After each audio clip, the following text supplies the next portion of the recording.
Queria te convidar a abrir sua Bíblia no livro de Salmos. Aleluias! Livro de Salmos, Salmo 145.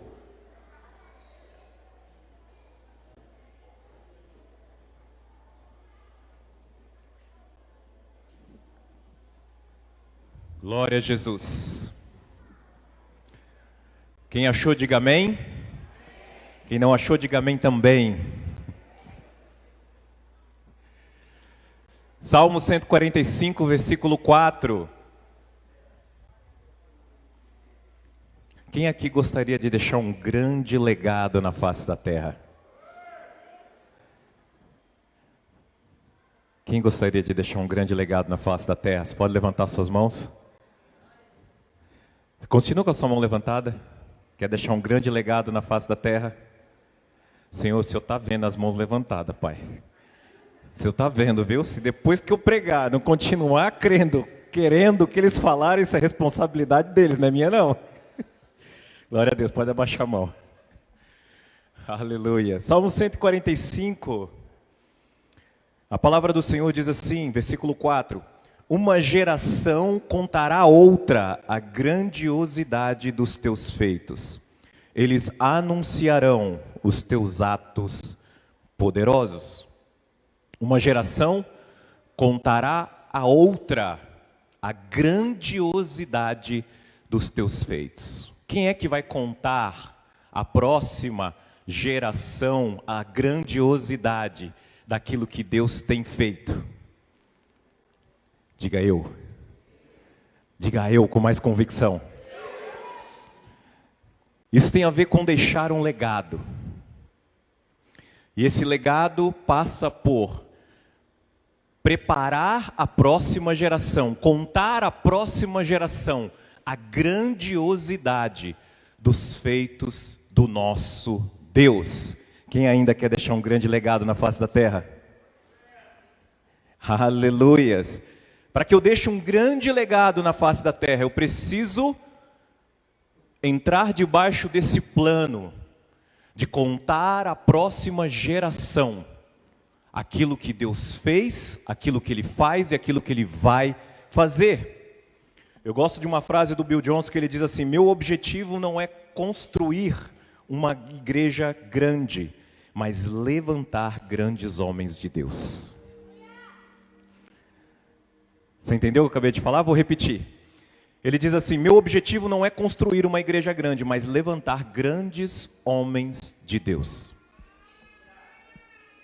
Ou, eu trocando a palavra aqui, seria mais ou menos assim: meu objetivo não é construir uma igreja grande, mas levantar grandes avivalistas. Você está entendendo onde isso vai levar? Levantando grandes avivalistas ou grandes homens de Deus, invariavelmente você vai construir uma grande igreja. Por isso que o nosso foco não está unicamente em construir uma grande igreja, mas em construir, levantar grandes homens de Deus. E grandes homens de Deus vão levar a grandes igrejas, muitas almas salvas para o Senhor Jesus.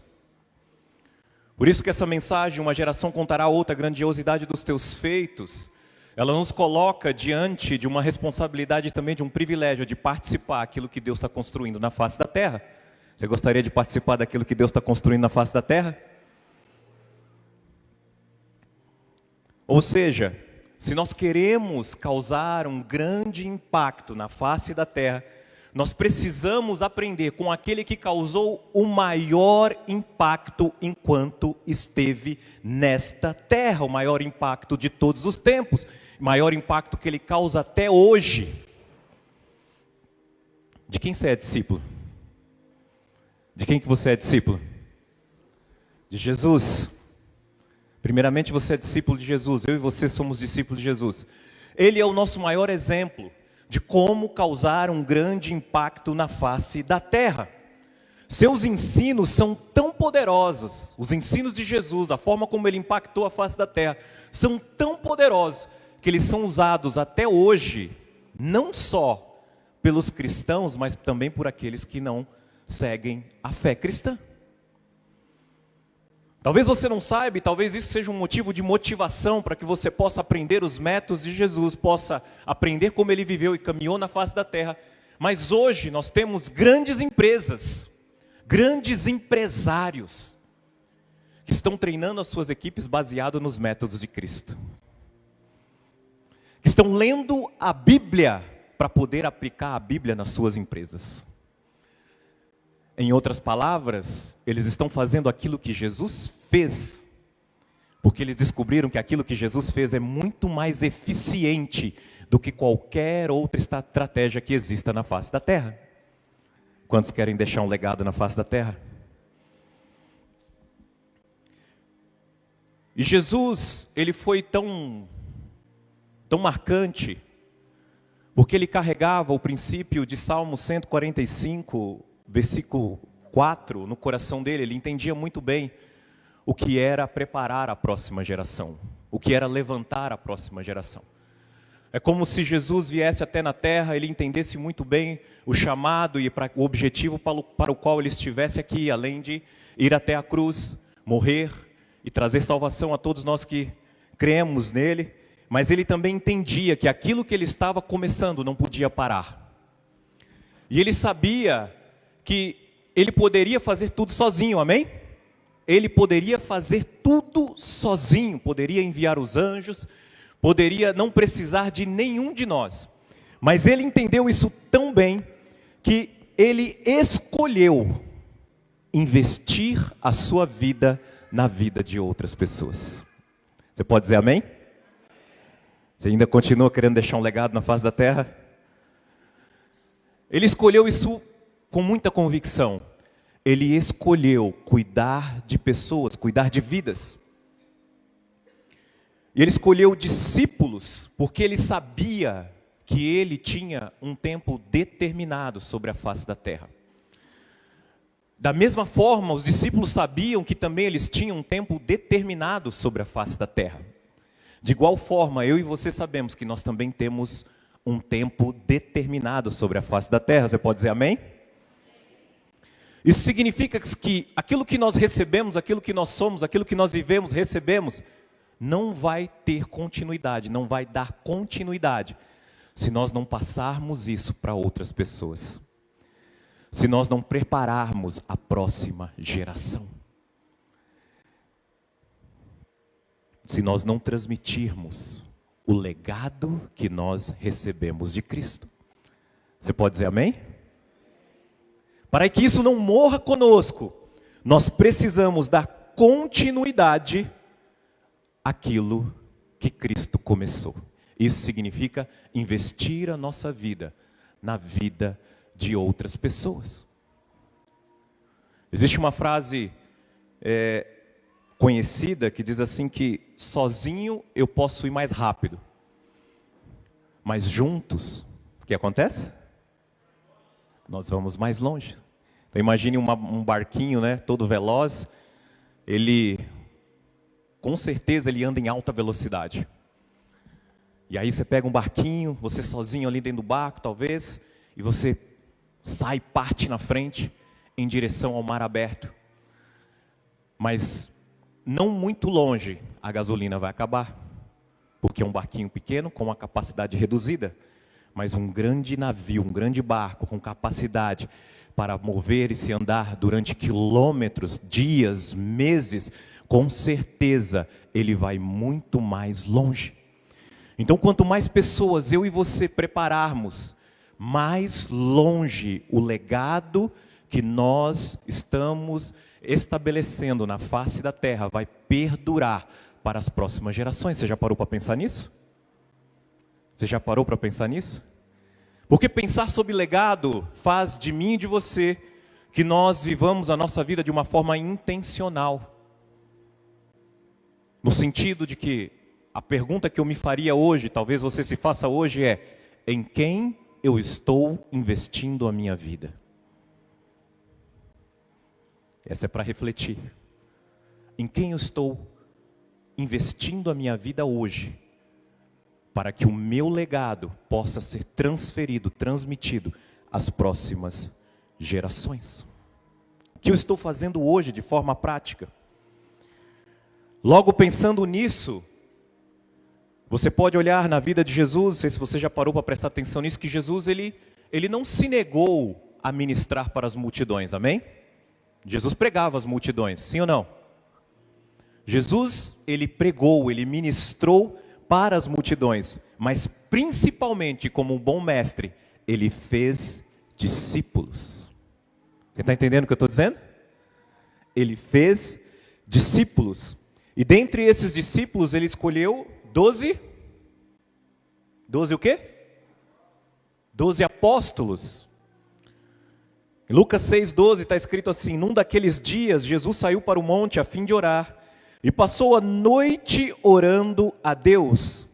Ao amanhecer, chamou seus discípulos e escolheu 12 deles, a quem também designou como apóstolos: Simão, a quem deu o nome de Pedro, seu irmão André, Tiago, João, Filipe, Bartolomeu, Mateus, Tomé, Tiago, filho de Alfeu, Simão, chamado Zelote, Judas, filho de Tiago, e Judas Iscariotes, a quem que veio a ser o traidor. Como Jesus tinha uma convicção muito forte de que, de fato, ele precisava alimentar as multidões, ele precisava ministrar para as multidões, mas ele entendia muito bem que o seu maior objetivo na face da terra era preparar as pessoas que fossem levar o seu legado adiante, que fosse comunicar às próximas gerações as grandiosidades dos feitos de Deus. Ele nos ensina que também conosco não pode ser diferente. Eu posso alimentar as multidões, eu posso passar tempo fazendo um monte de festa, eu posso ter tempo com muitas pessoas, mas se eu quero que o meu legado, aquilo que eu carrego, aquilo que eu recebi, passe para a próxima geração, eu preciso de forma intencional investir a minha vida num número específico de pessoas. Você pode dizer amém? Você quer fazer parte disso? Continua querendo deixar um legado na face da terra? Isso pode ser os seus filhos. Podem ser os seus filhos. Agora, mesmo que sejam seus filhos, isso precisa ser intencional. Porque a palavra do Senhor diz que Jesus escolheu 12 apóstolos, dentre os seus discípulos. Jesus tinha mais discípulos. Ele escolhe 12 apóstolos e ele começa a investir a sua vida nesses apóstolos. E se você olhar as escrituras de forma mais aproximada, você vai perceber que ainda dentre os seus 12 apóstolos, ele investiu pesado, ele trouxe para perto 3 discípulos, 3 apóstolos, que são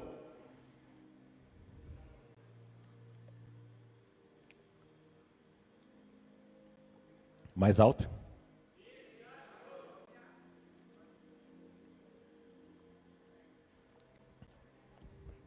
Pedro, João e Tiago. Tiago, João e Pedro. Isso nos ensina muito, porque nós vemos que isso nos mostra sobre prioridade em relação ao legado e aquilo que a gente quer fazer na face da terra. Enquanto eu falo, eu gostaria que você fizesse essa reflexão sobre sua vida hoje, sobre as nossas vidas hoje. Jesus tinha tempo para a multidão. É verdade, ele pregava as multidões, fazia milagres.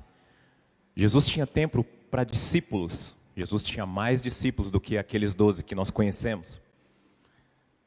Mas Jesus escolheu de forma intencional. Ele subiu, ele orou e ao descer do monte, ele escolheu 12 apóstolos dentre os seus discípulos. E dentre os seus discípulos haviam 3 que participaram, por exemplo, do Monte da Transfiguração, que participaram dos momentos mais marcantes da vida de Jesus, como no momento que ele ressuscita uma menina, que é Pedro, Tiago e João, que ele traz para perto, e ele de forma intencional, durante 3 anos do seu ministério, ele investe pesado na vida desses homens, de forma a deixar um legado na face da terra. Você está entendendo o que eu estou dizendo?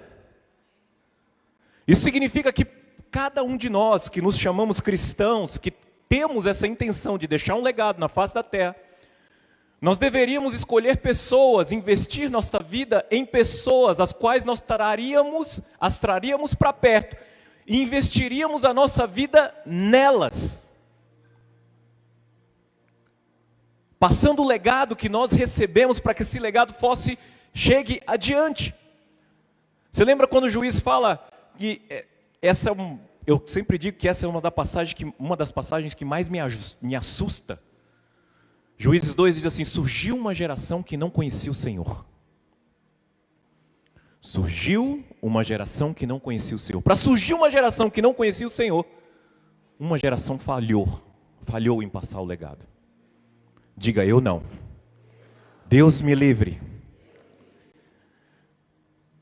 E como é Deus me livre, então eu tenho que me engajar intencionalmente, de forma prática, em transferir, passar o legado, para que a próxima geração, meus filhos ou as pessoas que estão ao meu redor, eu traga para perto de forma intencional, trabalhe para ajudar a formar o caráter de Cristo na vida dessas pessoas, para que da mesma forma que eu recebi os grandes feitos, alguém me contou os grandes feitos daquilo que Deus fez, eu também possa contar a essa próxima geração, a estas pessoas que vão ficar mais próximas de mim, os grandes atos poderosos do nosso Deus.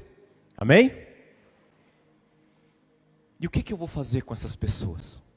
Se a gente olhar para a vida de Jesus, Atos capítulo 4, versículo 13, diz assim: vendo a coragem de Pedro e de João, e percebendo que eram homens comuns e sem instrução, ficaram admirados e reconheceram que eles haviam estado com Jesus. Amém? Jesus escolhe 12 apóstolos, 3 mais próximos, durante 3 anos, e ele passa a investir na vida dessas pessoas e procura transmitir a cultura que ele tinha. Ele leva os discípulos e fala: olha, vem aqui, vou te mostrar aqui como é que expulsa demônio. Vem aqui, eu vou te mostrar como é que alimenta a multidão. Vem aqui, eu vou te mostrar o que está escrito na palavra. Vem aqui, eu vou te mostrar como é que resolve conflitos. Amém?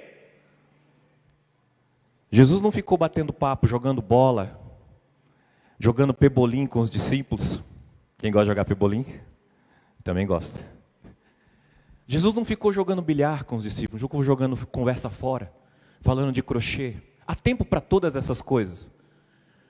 Jesus não ficou simplesmente jogando videogame com seus filhos. Há tempo para todas essas coisas. Mas Jesus, de forma intencional, traçou um plano. Porque a mensagem diz que, vendo a coragem de Pedro e João, de alguma forma, por se tratar de homens comuns e sem instrução, eles sabiam que esses homens haviam passado tempo com Jesus. Vendo a ousadia deles, vendo a forma como eles se moviam com autoridade, dava para entender que eles haviam passado tempo com Jesus. Então, eu e você, que queremos deixar um legado na face da terra, que queremos inspirar as próximas gerações, nós precisamos inspirar pessoas. Amém? Inspirar pessoas, inspirar filhos, inspirar discípulos, ser intencional.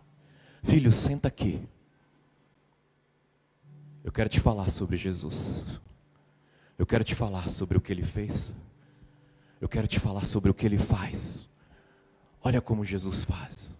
Olha como Jesus resolve esse ou aquele problema. Instruir as pessoas. Jesus não só instruía, Jesus gerava esse fundamento através do qual os discípulos iam se mover, se movimentar. Porque não existe coisa mais importante do que, ao invés de mandar as pessoas fazerem alguma coisa, ensinar as pessoas a fazerem aquilo.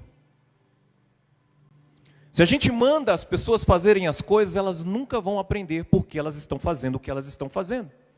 E elas sempre vão depender de nós para receber um comando. Jesus fazia diferente. Jesus dava o fundamento, Ele ensinava. O sábado não foi feito... O homem não foi feito por causa do sábado, mas o sábado por causa do homem. Jesus mostrava o motivo, o princípio. E baseado no princípio, os discípulos aprendiam a tomar as suas próprias decisões. Instruir e ensinar é muito mais poderoso do que mandar, do que fazer. Jesus podia fazer tudo ele mesmo, mas não, ele falou, não, eu vou ensinar. Eu vou mostrar para eles como é que faz. Eu vou fazer, eu vou dar o fundamento, e depois eu vou deixar eles fazerem. Jesus dava o fundamento para que, quando você ensina regras para as pessoas, sempre vai surgir algo, ou outra regra, ou outra coisa que não se enquadra dentro da regra que você criou anteriormente. E as pessoas não vão saber tomar decisões. Porque elas só conhecem as regras, não conhecem os princípios. Mas quando você ensina os princípios, qualquer situação que venha, elas vão saber tomar as decisões, porque elas conhecem os princípios que elas precisam proteger. Você pode dizer amém? E aí Jesus ensinava os princípios, e debaixo dos princípios, Jesus dava oportunidade. Nenhum homem sabia tão pouco que não pudesse ensinar nada. Nenhum homem não sabia tanto que não pudesse aprender algo. Então ele pega esses homens e começa a dar oportunidade.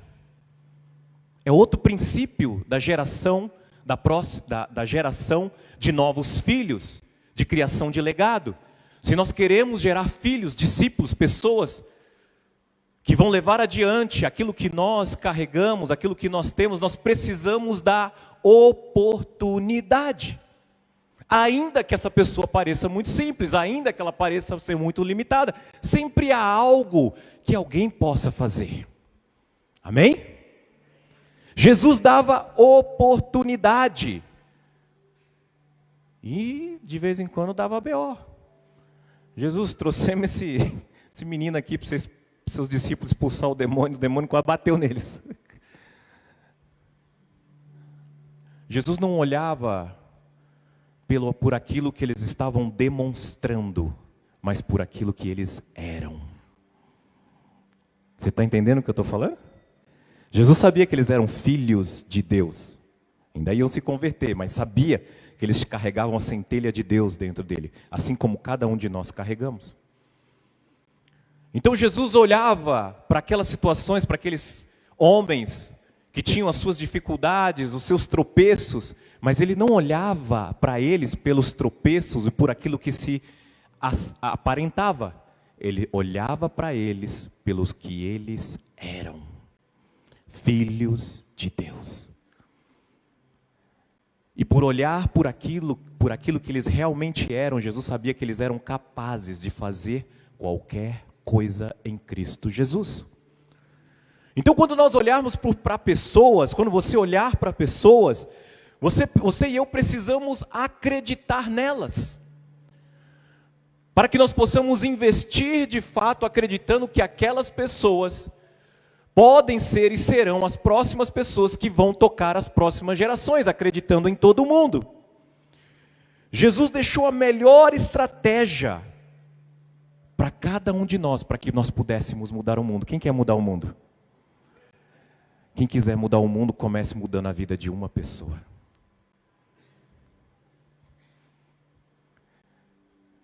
Porque às vezes a gente torna esse princípio muito genérico. Eu quero mudar o mundo. Eu quero mudar o mundo. Começa mudando a vida de uma pessoa. Comece investindo na vida de uma pessoa. Você investe investe em duas, investe em três, esse três investe em outras três, que vai investir em outras 30. Ou talvez ainda no meio do caminho você dá a sorte de encontrar um Billy Graham, de encontrar alguém que vai impactar multidões. Mas se quisermos mudar o mundo, precisamos começar a mudar a vida de uma pessoa. Você pode dizer amém? Se quisermos deixar um legado, eu quero te desafiar a partir de hoje a investir a sua vida em pelo menos uma pessoa. Chama do que você quiser. Discipulado, mentoria, chama do que você quiser. Mas assuma o compromisso de deixar um legado na face da terra, investindo a sua vida de forma intencional na vida de outras pessoas. Amém? E como é que você faz isso? Você faz isso colocando, derramando a sua vida, assim como Cristo Jesus derramou a sua própria vida a ponto de entregar a vida dele em prol da nossa. A palavra do Senhor, por exemplo, em Lucas 22, 31, Jesus conversando com Pedro, olha o nível de formação de apóstolo, olha o nível de formação de novos avivalistas, de formação da próxima geração, para deixar um legado. Olha o nível. Lucas 22, 31, Jesus conversando com Pedro disse: Simão, Simão, Satanás pediu vocês para peneirá-los como trigo, mas eu orei por você para que a sua fé não desfaleça. Você está disposto a orar pela vida das pessoas a quem você quer tocar? A entregar a sua vida a ponto de jejuar, orar, clamar por pelo menos uma vida? Levante sua mão. Glória a Deus. E aí, Jesus continua, né? E quando você se converter, fortaleça os seus irmãos. E aí Pedro responde: mestre, eu estou pronto para ir contigo para a prisão e para a morte. E aí Jesus responde a ele: eu lhe digo, Pedro, que antes que o galo cante hoje, 3 vezes você negará que me conhece. Jesus, para deixar um legado, para tocar as próximas gerações, ele teve que passar por cima de frustração. Ele teve que passar por cima de supostas falhas. Quantos de nós estamos dispostos a serem decepcionados, sermos traídos, sermos abandonados na formação da próxima geração? Quem quer levantar a mão agora? Você está disposto a ser envergonhado, traído pelo nome de Jesus? Você está disposto a fazer isso? Pedro falou: fica tranquilo, Jesus, eu não só vou fortalecer, que eu também eu nunca vou te negar. Jesus era um grande líder, ele teve as suas decepções, teve as suas falhas.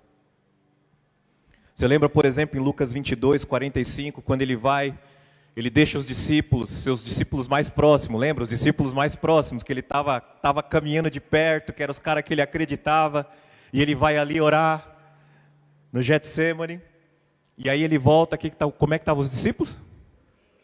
Fazendo o quê? Dormindo.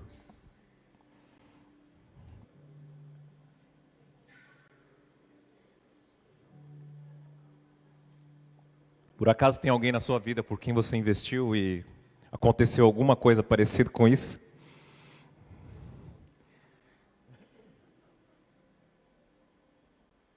Se Jesus não desistiu, nós também não temos motivos para desistir.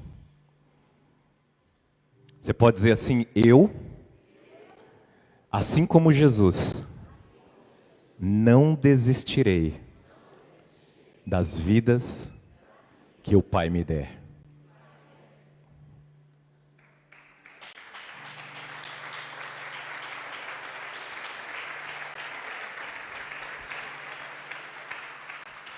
Ele só não desistiu, ele não só não desistiu, como em João capítulo 13 diz que Jesus os amou e os amou até o fim. Esse é o tipo de amor que é necessário para deixar um legado na face da terra.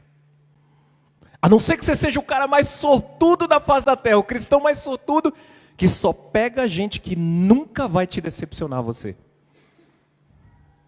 Tem alguém aqui nessa condição aqui hoje? Nem que seja um filho assim, aquele filho que já nasce querendo comer brócolis. Hã? Alguém tem um filho aqui que já nasceu querendo comer brócolis? Jesus podia ter parado, mas ele sabia o que ele estava fazendo. Ele sabia que o nome dele ia ser lembrado por gerações. Ele sabia que o legado que ele estava deixando valia a pena. Se você souber e entender que isso vale a pena, você vai colocar a sua vida nisso. Você vai gastar a sua vida nisso. Se você entender que vale a pena, que o que nós estamos fazendo aqui na face da terra não tem a ver só conosco. Se você entender e compreender que o que você está fazendo na face da terra não tem a ver só com a sua vida, só com o seu bem-estar, você vai lutar por esse legado até o fim. Na vida dos seus filhos, na vida dos familiares, na vida daqueles que Jesus colocar no seu caminho. Cuide, invista sua vida, pelo menos, em uma pessoa. Não deixe de investir. Jesus podia ter parado, por exemplo, por medo da traição. Porque no meio do grupo dele, houve um que o traiu. Amém? Mas ele não desistiu de forma nenhuma. Isso para mim é muito instrutivo. Porque mostra para mim que o mesmo ambiente que gerou um traidor, gerou 11 homens que viraram o mundo de cabeça para baixo. Você está entendendo o que eu estou dizendo? Às vezes a gente quer criar um ambiente onde a gente se proteja, onde a gente crie estruturas que façam com que o traidor seja eliminado antes mesmo que ele chegue. Uma estrutura que julgue as pessoas antes mesmo que elas tenham a oportunidade de manifestar quem elas são. Pela aparência, pelo falar, pelo passado. E a palavra do Senhor, assim, de forma muito sábia, citando, o joio e o trigo, Jesus não ousou separar o joio do trigo, antes mesmo que o joio se manifestasse. Naquele mesmo ambiente, Deus mostrou ao mundo, a mim e a você, que Ele criou um ambiente tal, em que todas as pessoas tivessem a oportunidade de se tornar grandes homens de Deus. Por isso que o ambiente que eu e você precisamos criar na formação de discípulos, na transferência de legado para as próximas gerações, é um ambiente tal em que todas as pessoas, sejam pessoas que tenham a capacidade e tenham a oportunidade de se tornarem grandes homens de Deus. A traição pode acontecer, mas para mim o que mais me motiva é que esse mesmo ambiente que gerou um traidor, gerou 11 homens que viraram o mundo de cabeça para baixo. Porque Jesus escolheu acreditar na vida das pessoas. Jesus escolheu abrir o seu coração e deixar que as vidas, os discípulos chegassem próximo dele e o conhecessem de perto. Ele decidiu fazer isso sem medo da traição. Não só isso, outro dia eu disse aqui, que mesmo sabendo que ia traindo, ele pega um pedaço de pão, molha e dá na boca de Judas. E aquele ato demonstra um grande sinal de respeito e honra pela vida de Judas. E eu disse que Jesus estava fazendo aquilo justamente porque Jesus estava dando um recado para Judas. Não importa como você me trate, não importa o quanto traidor você seja, eu me recuso a fazer com você aquilo que você está fazendo comigo. Eu me recuso a representar o Pai de outra forma que não seja a de amar, confiar, investir e crer que você mesmo, Judas, até você, pode se tornar um grande homem de Deus. Esse é o coração que nós devemos carregar. E quando Jesus faz isso, quando Ele fez isso, Ele demonstrou o coração do Pai para cada um de nós. Eu queria te levar a essa reflexão. Porque nós somos tentados a afastar as pessoas pela aparência, por aquilo que elas manifestam, mas Jesus estava manifestando o coração do Pai, para a gente se desarmar, para a gente passar a crer nas pessoas, a honrar as pessoas. A gente tem falado muito tempo sobre cultura da honra, e a cultura da honra é enxergar as pessoas da mesma forma que Deus as enxerga, e não pela falha, pelo aquilo que eles estão fazendo de errado no momento. Eu decido olhar para a pior pessoa que existe na face da terra da mesma forma que Deus olharia para ela, ainda que não seja agradável aos meus olhos. Isso é cultura da honra. Quando eu olho para alguém que está cometendo algum erro, alguma falha, e eu falo com esta pessoa, porque eu quero ver o melhor dela. Eu olho para ela e falo assim: olha, você carrega algo muito poderoso. Não viva a vida que você está vivendo agora, porque Deus te vê de uma forma completamente diferente. Eu honro aquela pessoa por aquilo que Deus vê que ela é e não por aquilo que ela está aparentando. Você pode dizer amém? Quantos ainda querem deixar um legado na face da terra? Fica de pé no seu lugar, nós vamos orar.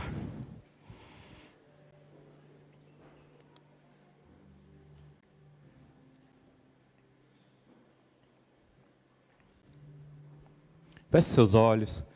Deixar um legado tem um preço, mas vale a pena. Deixar um legado tem um preço, mas vale a pena.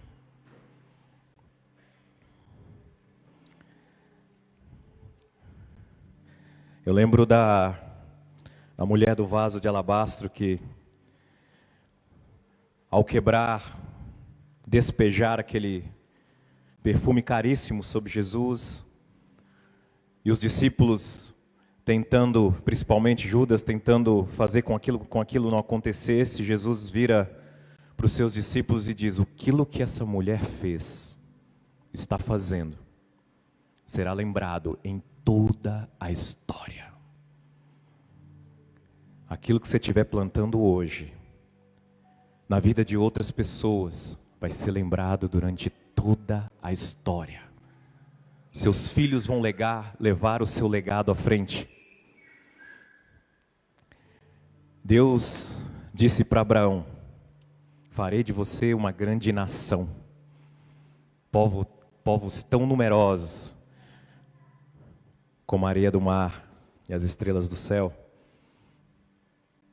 Às vezes o que você está plantando hoje não é para você colher, é para as próximas gerações. Mas até hoje a gente fala de Abraão, que durante muitas gerações as pessoas falem de você, falem de nós, por aquilo que nós fizemos para Cristo na face da terra. Nós só temos uma vida e logo ela passará. Somente o que foi feito por Cristo permanecerá. Amém?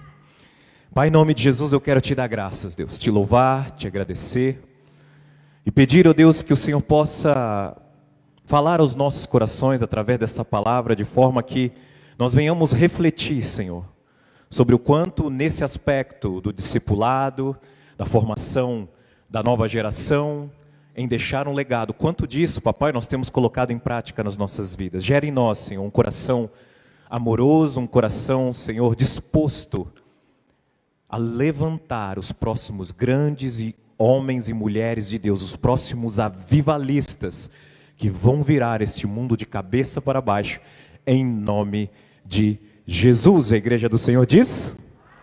Eu, além da salva de palmas para o Senhor Jesus.